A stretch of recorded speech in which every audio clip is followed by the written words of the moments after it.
Good morning, guys. I want to show you the new submission process that we have over at Catch the Moon.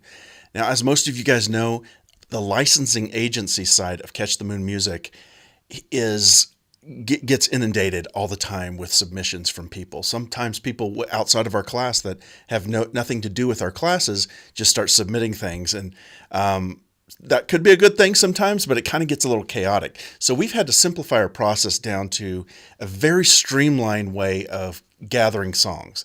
Now, I want you to keep in mind that this process that I'm talking about is all about how we take in songs for the licensing agency. It's not just this isn't about like just reviewing your songs for the classes. And let me give you a quick background. So when I first started songwriting, honestly, I've been songwriting for probably 20 years, and I pitched my first song back in like 2003, and it was at this little place in Phoenix, and I had written this really beautiful song. It was kind of like an Enya type ballad, and it was really pretty, and even it still holds up. I'm embarrassed to show it to anybody, but I think it's kind of a cool song. It's a beautiful love song.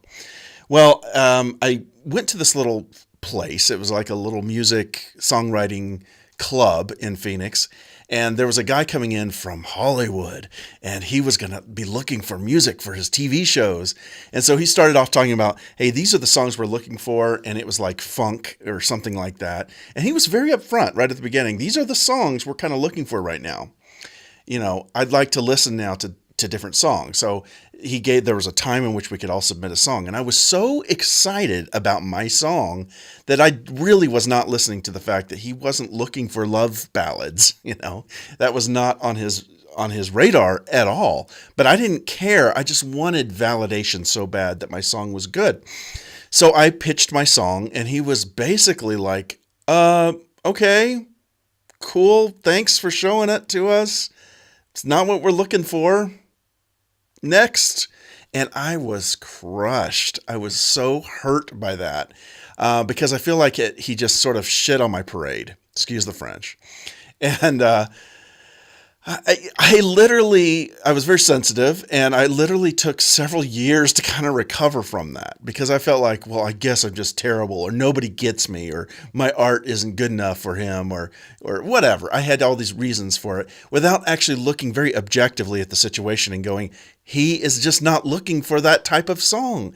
If you're in the mindset, if you're looking for a song, okay, let's say you're looking for a Toyota Camry, and you're looking for something in a red Toyota Camry, and someone comes up to you and says, hey, we've got this Ford SUV here. What do you think? And you're like, that's awesome, but I'm looking for a red sedan. That's what I'm looking for. Why are you showing me this? It's kind of the same way in the world of pitching your songs to licensing agents, music supervisors. There's this reality you have to tap into, and it has nothing to do with your talent or your quality of work. So I'm prefacing this whole thing because I'm going to show you a flow chart of how we go through music, because I think it'll help you pitch songs that are more in line with what we're looking for. But right off the bat, I just want to let you know, if you're looking to just get a lot of validation for your craft, this is not how you get validation. You get validation from people you love and you trust. The people in my life, I actually have 5 people. I call them my fave 5, and they're not producers or musicians. They just love music. And I know when I throw my music to them, they're listening just to know, they're listening with the ears of, hey, do I like this or not? They're not listening to it as, all these other, types of parameters. They're just saying, that's cool. Or, I don't know, that didn't really do anything for me. That's very valuable information. But then when I send my music to other producers, people that I admire their production talent and their craft, I get the kind of feedback that I'm looking for. It's a different kind of feedback, which is, hey, I think this song has a lot of potential, but there's something wrong with that snare, or those claps sound like they're 1980, or your mix just doesn't have the right balance in it. So what's going on with that balance? Or all your instruments are masking each other in the frequencies, and so I can't really hear what's going on. It sounds cluttered and messy. That's the kind of feedback I get from those kinds of people. So the kind of feedback you're going to get from this is very minimal, first of all, because when you're pitching your songs to people in the licensing world, they don't have time, including us, to go through and actually give you really highly detailed feedback unless it's really close. So if it's really close to something they really are looking for, they're going to give you feedback. So you're probably saying, if I don't get super detailed feedback, how am I going to get better? You're going to get better by listening to the Monday Music Breakdowns, doing your research and listening to the songs that are getting synced right now, and listening to when we do on, the live feedback calls. So every other week, I'm going to come on and give you feedback. I'm going to play some songs that you guys are going to submit to me, and I'm going to say, this is why this doesn't work, or this is why this does work. And you're going to apply those lessons to your own music. The reason I got some songs synced is not because I constantly got feedback on my own music. I did once, right at the beginning when I first started the 6-figure songwriting class. I got some feedback on a song I sent in. But I kept listening to every time other people got feedback and learning from that, because it's all the same information. I'm not going to tell you something totally different from one song to the next. It's the same information. We need songs that have these sync elements. The production has to be quality that fits that genre. That's kind of the basic thing behind this whole thing. So you can learn how to modify and adjust your writing and production based on what you're hearing by the other students' feedback. Okay? Now, that may sound vague, but it really works. This is how I did it. This is how you can do it. You don't have to have feedback on every one of your songs to get better. You're going to start developing the ears and the brain to be able to hear where it lacks. All right, so that's enough disclaimers. Let's jump in real quick. I'm going to show you kind of how we go through things. Right off the bat, we start listening. So our team of people, right now, it's me and a girl named Carla and Kathy Heller. And when we listen to music, the first thing we do is whether or not this song grabs us. Does it grab you? I know that sounds kind of vague, but let's kind of break that down. The feel and vibe. Does it sound amazing? Is the production great? Is it full and balanced? Is it not cheesy in how it sounds? Does it sound like it's done from musicians that really know how to play? Or does it sound like it's from amateurs that are trying to record something on their first try? Is the instrumentation sound like it's talented people playing the instruments? Or does it sound like just chord, and that's it? Those are the kind of things that are going to stick out right away. The vocals are huge. The vocal production, are the vocals, sitting in the mix well? Are they pitchy or not pitchy? We don't want pitchy vocals. There are some genres that are okay to be a little pitchy. Okay, so indie stuff and folk stuff can get away with a little pitchiness. Sometimes you don't have to tune your vocals if it's a good vocalist. But as you get into more and more pop and R&B stuff, your vocals got to be badass. They cannot be pitchy. And there's great tools, Melodyne, things like that, Autotune, Melodyne, that can really help with that pitch, okay? So right off the bat, we're listening to, does this grab us? If it doesn't, literally, we hit a button and you're going to get an email back, and it's a form email because we don't have time. We don't have time to go through why it's so wrong, but we're going to give you in the email. It'll give you some guidelines.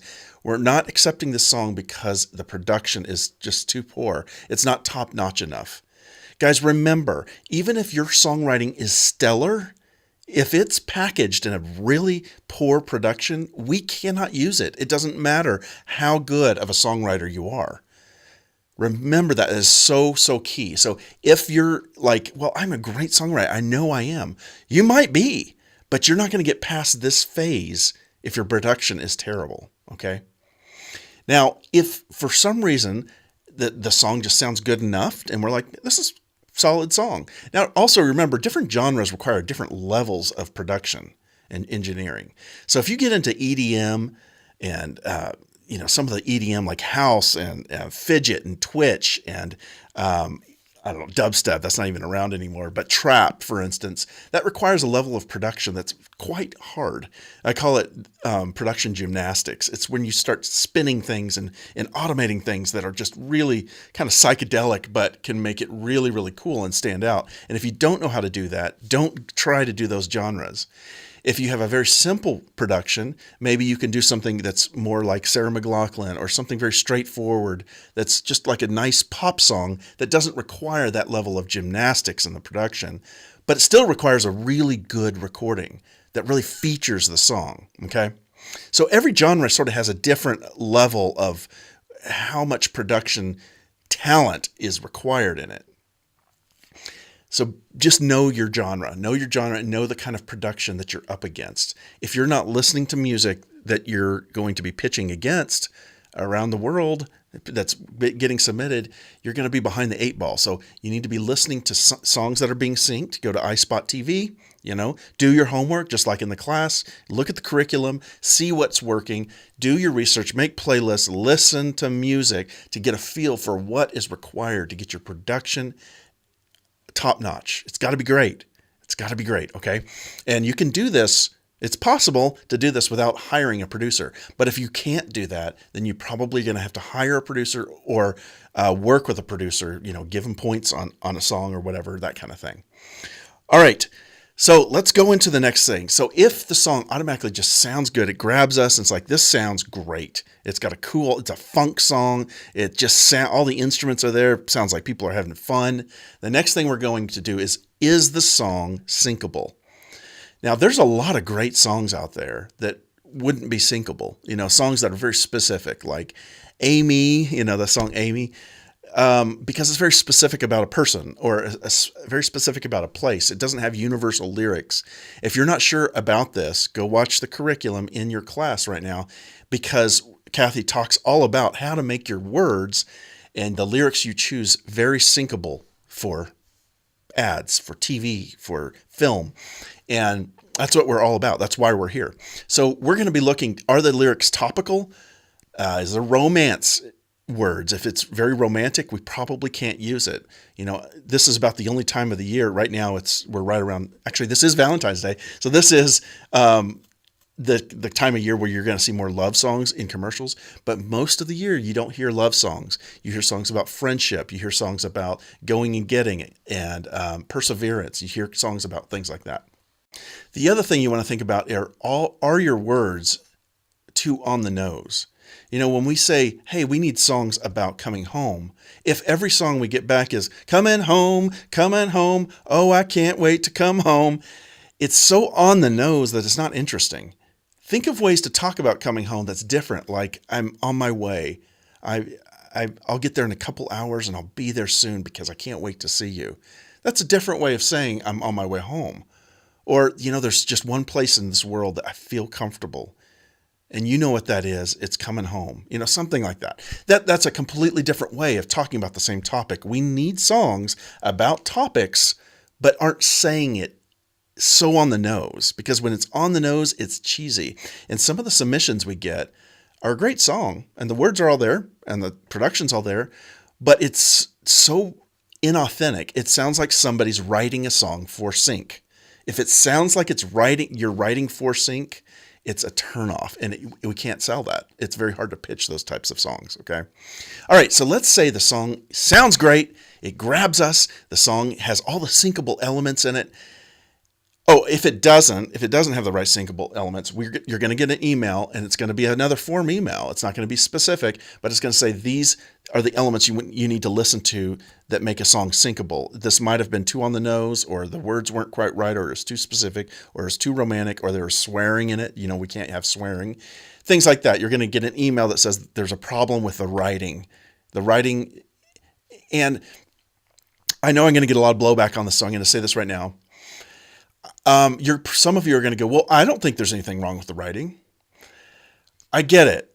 There might not be. But before you chew us out for that, talk to your peers and say, hey, what do you think about the writing on this? Send this to your peers, the other people in this class, and get some feedback on that. And say, and you'll probably hear people say, well, it's great. It's just it's so on the nose. I can see why they didn't accept it. Or from the production standpoint, it sounds like you got a great song here, but it sounds like the producer you're using is still new at it, and they don't quite understand how to fill out frequencies, or the instrumentation's just cheesy or whatever. Okay, so if you get through these two phases, then you're going to you're kind of coming into the red zone of how we're going to accept music. So the next phase is we say, is it really good? Is the full song really good? And this is kind of vague, I know, but we're looking for, does the song have tons of potential? It may not be perfect yet, but does it have tons of potential? Do we suggest some outside help. Are there production or writing issues that we need to change? Maybe the song sounds great. All the words are there, except there's this one word that's turning us off. It's just this one word. Well, then we would want to give you feedback so you have a chance to go in and change that. But we're not going to give you feedback if there's just too much that isn't there. Okay, so it's got to have some great bones. It's got to be pretty close at this point. And we're going to ask you to resubmit it if you'd like. So you're going to get an email with just some notes, and they're not going to be real heavy, but just some quick notes that say, these are the elements that we love the song. It sounds good. We would suggest keep working on this song. Here's some things to think about that are preventing it from being quite there. Okay. It's usually going to be production elements at this point. It comes down to, hey, this is a great song. It sounds really good, but the vocals are buried, or the vocals sound like they're in a cloud. One of the things you can tell immediately when you hear a song and the vocals kind of sound like this, and they sound like someone's hand is in front of them, it's usually because the vocalist was recording in a place that didn't have the right acoustic treatment. And it has a really weird sound. It doesn't matter how much production you do on those vocals, you can't get it to sound forward and bright and in your face if you want it that way. So I had to just, in fact, yesterday I had to send somebody a note and say, I love this song.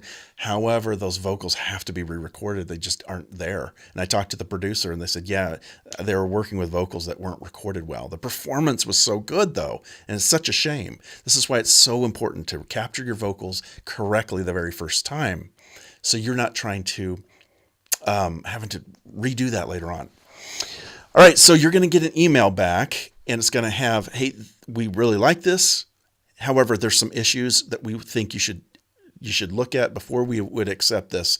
Some things have to change. Please reconsider going back. You don't have to go back and change it, but we're not taking it at this point. It's just sort of like, well, there's some things holding it back. Okay, maybe there's a swear word. Maybe there's one swear word, and all you have to do is take that out. And at that point, you're going to get some information about that.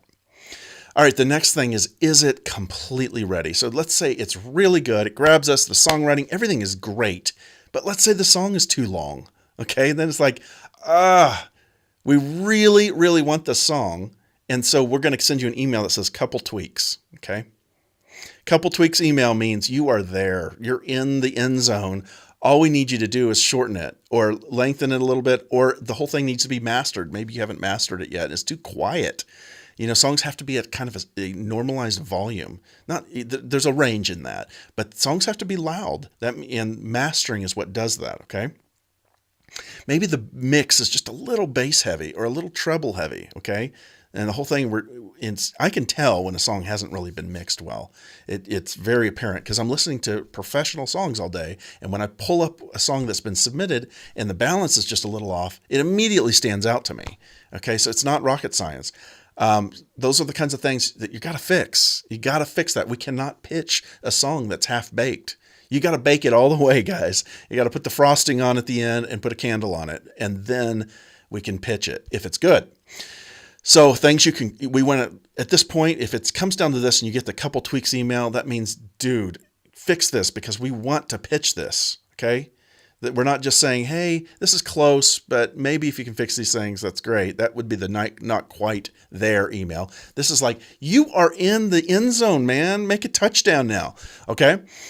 Length, sometimes the title's weird or metadata, or we don't know if it's one stop or whatever, we don't know. And so there might be some little information, but we're going to let you know what that is that we need. If you get one of these emails, you're going to know what it is that's preventing us from saying, we want this song. We're going to send you a one-stop contract and have you fill out the Schedule A. We want to start pitching it. Okay. There are going to be those situations where everything is amazing. It grabs us. The songwriting's incredibly syncable. It's really good and it's completely ready. We're going to just send you an email that says, congratulations, we want this song now. That's not going to happen very often, guys. And it's okay. That is okay. We're all in this process of learning and getting better and better and better. But the key is don't submit things that aren't going to grab us. The production's just not there. Production, your friend did it in the basement and it's their second production. That's awesome that you tried that. That's great. That's where you start. We all started there. I started there. But don't submit it yet until you know it sounds good. And you need to develop the ears to know, to determine when something's good enough to submit.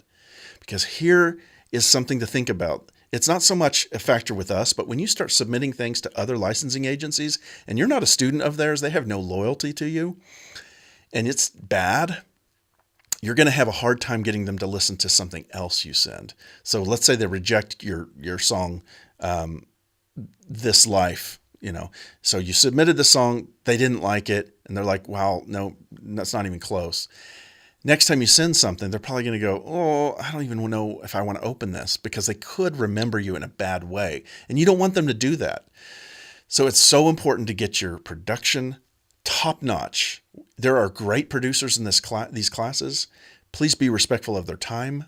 I was one of them for a long time, and I would help people. It's very time consuming to learn how to produce, and it's very time consuming to produce quickly and effectively and in a way that sounds really professional. And sometimes it takes hours, 40 hours, 100 hours sometimes on one song. So be respectful of producers' songs, but find those producers that are doing something and work with them. Okay. All right. I hope this helps, guys. At the end of the day, we are all trying to figure this out. We're all in this together. We at Catch the Moon need great music. We've got to have great music. So don't stop. Don't stop this effort. This isn't to discourage you. This is just to show you more of how we think over here and how we're processing songs. So I think this could help you. And remember, just because you're able to do something like write a song, that ability to do something sometimes gives us a lot of energy. Like we get really excited and go, oh my gosh, I was able to write this song, or I was able to produce this song. That doesn't mean it's good though. And learning to be very objective about whether or not you should submit it, whether the song needs more help, needs more work, needs to be baked a little longer. That's hard to know that. And the more you do this, the more you will know when something's ready or not. I hope that helps, guys. I can't wait to see your submissions. Let me know if you have any questions. I'm here for you, and I'll talk to you later.